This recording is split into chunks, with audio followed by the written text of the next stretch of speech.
കേരളത്തിൽ ED മുൻ മുഖ്യമന്ത്രി പിണറായി വിജയന്റെ വീട് റെയ്ഡ് ചെയ്യുന്നെന്നോ വിശദമായ പരിശോധനകൾ വിവിധ കേന്ദ്രങ്ങളിൽ നടത്തുന്നുവെന്നോ ഒരു വിവരവും കേരള പോലീസിനെ ഉണ്ടായിരുന്നില്ല. കേന്ദ്ര ഏജൻസി ആയ ED കേരള പോലീസിനെയോ ആഭ്യന്തര വകുപ്പിനെയോ ഇത് സംബന്ധിച്ചുള്ള ഒരു വിവരവും മുൻകൂർ നൽകുകയോ ഇതിന് കേരള റെയ്ഡ് തുടങ്ങിയ ശേഷം നൽകുകയോ ചെയ്തിട്ടില്ല.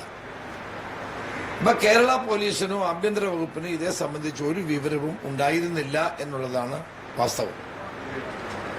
എന്നാൽ റെയ്ഡ് തുടങ്ങിയ ശേഷം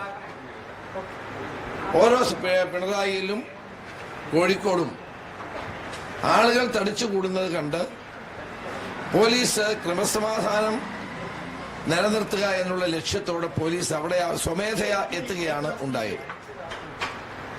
ഈ രണ്ട് സ്ഥലത്ത് ഒരു പ്രശ്നങ്ങളുമില്ലാതെ ED ഉദ്യോഗസ്ഥന്മാർ പരിശോധന കഴിഞ്ഞ് തിരിച്ചു പോവുകയാണ് ഉണ്ടായത്. എന്നാൽ തിരുവനന്തപുരത്ത് ആസൂത്രിതമായ ഒരു അക്രമമാണ് ഇവിടെ ഉണ്ടായത്. പിണറായിലും കോഴിക്കോടും ഉണ്ടാകാത്ത സംഭവം എങ്ങനെയാണ് തിരുവനന്തപുരത്ത് ഉണ്ടായത്? ആ പിണറായിലും കോഴിക്കോടും ഒരു സംഘർഷവുമില്ലാതെ ED ഉദ്യോഗസ്ഥന്മാർക്ക് തിരിച്ചു പോകാൻ അവസരമുണ്ടായി.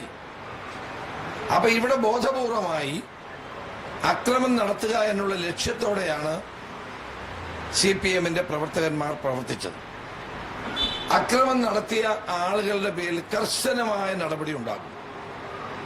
ഇപ്പോൾ തന്നെ കുറെ അതിൽ പ്രതികളായിട്ടുള്ള യഥാർത്ഥ ആളുകളുടെ ചിത്രങ്ങൾ പോലീസിന്റെ കയ്യിലുണ്ട്. അതുപയോഗിച്ചുകൊണ്ട് ആളുകളെ തിരിച്ചറിഞ്ഞ് ശക്തമായ നടപടി പോലീസ് സ്വീകരിക്കും. നിയമം കയ്യിലെടുക്കാൻ ഒരാളിനെയും അനുവദിക്കില്ല. അതിശക്തമായി തന്നെ ഗവൺമെന്റ് അതിനെ നേരിടും. നിയമം കയ്യിലെടുക്കാനും ജനജീവിതം സ്തംഭിപ്പിക്കാനും മണിക്കൂറുകളോളം ജനങ്ങൾക്ക് സ്വൈരജീവിതം അസാധ്യമാക്കാനുമുള്ള നീക്കം അപലപനീയമാണ്. ഇവിടെ പ്രകടനം നടത്തുന്നതിന് നമ്മളാരും എതിരല്ല, പ്രതിഷേധിക്കുന്നതിനെതിരല്ല. പക്ഷെ എല്ലാത്തിനും ഒരു പരിധിയുണ്ട്. അന്വേഷിക്കാൻ വന്ന ED ഉദ്യോഗസ്ഥന്മാരെ ആക്രമിക്കുക, 3 കാറുകൾ തല്ലി തകർക്കുക, ഇതൊന്നും അംഗീകരിച്ചു കൊടുക്കാൻ കഴിയുന്ന കാര്യമല്ല. പക്ഷേ നിയമം കയ്യിലെടുക്കാനാണ് CPM തിരുവനന്തപുരത്ത് ശ്രമിച്ചത്. അത് ഒരു കാരണവശാലും അംഗീകരിക്കില്ല. ഇനിയും പ്രതികളെ പിടികൂടാറുണ്ട്, അവരെ പിടികൂടുക തന്നെ ചെയ്യും. അവരുടെ പേരിൽ ശക്തമായ പോലീസ് കേസുകൾ എടുത്തുകൊണ്ട് മുന്നോട്ട് പോകും. ഞാൻ പറഞ്ഞോട്ടെ. അതുകൊണ്ട് നിയമം കയ്യിലെടുത്ത് ക്രമസമാധാനം അല്ലെങ്കിൽ നിയമവാഴ്ച തകർക്കാനുള്ള നീക്കം കഴിഞ്ഞ 2 ദിവസമായി തിരുവനന്തപുരത്ത് നടന്നു വരികയാണ്. ഒന്ന് യൂണിവേഴ്സിറ്റി യൂണിയനുമായി ബന്ധപ്പെട്ട കാര്യത്തിലും ഇപ്പോഴിവിടെയും ഞാനതൊരു കാര്യം പറയാൻ ആഗ്രഹിക്കുന്നു. ഒരു കാരണവശാലും ആരെയും നിയമം കയ്യിലെടുക്കാൻ അനുവദിക്കില്ല. അപ്പോൾ പോലീസിന്റെ കുറ്റം കൊണ്ടല്ലാതെ ഉണ്ടായൊരു സംഭവമാണിതെല്ലാം. മുൻകൂട്ടി അറിയിച്ചിരുന്നെങ്കിൽ അല്ലെങ്കിൽ ഏതെങ്കിലും തരത്തിലുള്ള ഇന്റലിജൻസ് വിവരങ്ങൾ, രഹസ്യമായ വിവരങ്ങൾ ഉണ്ടായിരുന്നെങ്കിൽ ഞങ്ങൾക്ക് ശരിയായ അർത്ഥത്തിൽ പ്രതിരോധിക്കാൻ കഴിയുമായിരുന്നു. ED റെയ്ഡുമായി ബന്ധപ്പെട്ട ഒരു സൂചനയും കേരള പോലീസിന് നൽകിയില്ല. ഇത് കഴിഞ്ഞിട്ടും അവരുടെ സുരക്ഷിതത്വത്തെ സംബന്ധിച്ചുള്ള ഒരു കാര്യവും നൽകി. പക്ഷേ കേരള പോലീസ് സമയോചിതമായ ഇടപെടലുകൾ നടത്തിയത് എല്ലാ സ്ഥലങ്ങളിലും നടത്തി എന്നുള്ളതാണ് വസ്തുത. അതുകൊണ്ട് നിയമം കയ്യിലെടുക്കാൻ ആരെയും എത്ര ഉന്നതനാണെങ്കിലും നിയമം കയ്യിലെടുക്കാൻ ഞങ്ങൾ അനുവദിക്കില്ല. അത് അനുവദിക്കാൻ പാടില്ലാത്ത കാര്യമാണ്. കഴിഞ്ഞ 10 വർഷം കേരളം ഭരിച്ച ആളുകളാണ് ഇവിടെ ഈ പ്രശ്നങ്ങൾ ഇപ്പോൾ ഉണ്ടാക്കുന്നതെന്ന് അവർ തന്നെ മനസ്സിലാക്കണം. 10 ദിവസമായിട്ടുള്ള പുതിയ ഗവൺമെന്റ് വന്നിട്ട് അവിടെ ആ 10 ദിവസം കൊണ്ട് നിയമം കയ്യിലെടുക്കാൻ കേരളത്തിൽ കലാപം ഉണ്ടാക്കാം, തിരുവനന്തപുരത്ത് സംഘർഷം ഉണ്ടാക്കാമെന്ന് കരുതിയാൽ അതിശക്തമായി തന്നെ അതിനെ നേരിടും. ഒരു സംശയം വേണ്ട.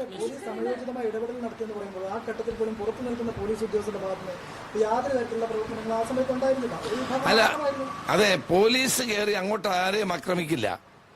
Police അക്രമകാരികളെ നിയന്ത്രിക്കാനാണ് police. ഇവിടെ ഒരു അക്രമ സംഭവം ഉണ്ടായാൽ അതിന് ശക്തമായ നടപടി ഉണ്ടാകും. ഇവിടെ മറ്റ് 2 സ്ഥലത്തും ED ഉദ്യോഗസ്ഥന്മാരെ ആരും ആക്രമിച്ചില്ലല്ലോ, അവരിതുപോലെ പോയല്ലോ.